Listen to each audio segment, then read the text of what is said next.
over 34,000 registered taverns and shebeens in the country.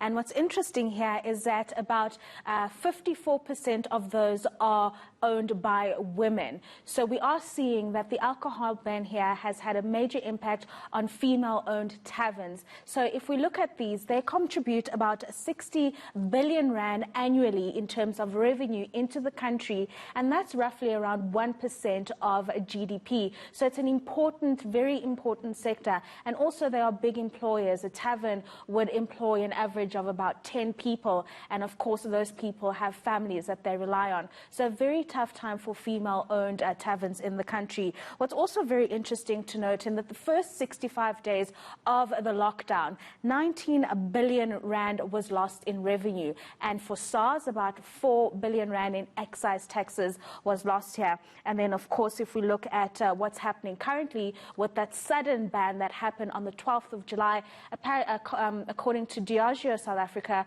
we are losing around 300 million rand a day. So these are insights that came out of a summit that was hosted by the Gauteng Liquor Board and Diageo South Africa. And let's just hear from one of the representatives of the women who run taverns in the country right now, like Ntimane, who's the convener of the National Liquor Traders Council, about the need for female tavern owners to look beyond liquor as a form of an income. The issues that we need to seek to address are around what opportunities exist for them to diversify their income earning potential. And then we've come up with a tavern diversification program that then seeks to address those issues. So looking at, is there a way in which they could trade in mobile monies, I don't want to mention names, but where they're able to transact and be able to use their resources and also the tavern real estate as means in which they could draw that extra income, selling airtime, also being able to sell even grocery via an online marketplace that we are going to develop for them. So there's a whole lot of things that we're looking at, and we are also reaching out to a lot of independent retailers.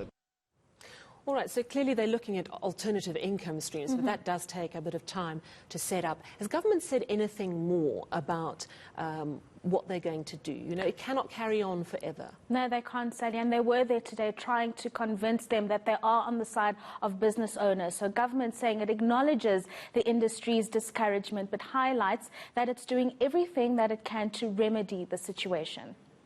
To reassure industry, not just the liquor industry, today I'm wearing my liquor industry hat, but literally for every business sector out there, we are working on things. As we all would know and understand, certain things take a bit of time. You don't just move one budget to the next without ascertaining certain things. So we had to start off with first things, priorities, the food parcels, this and that, the PPEs, but it is a matter of time. Certainly government would not let business sectors to go down.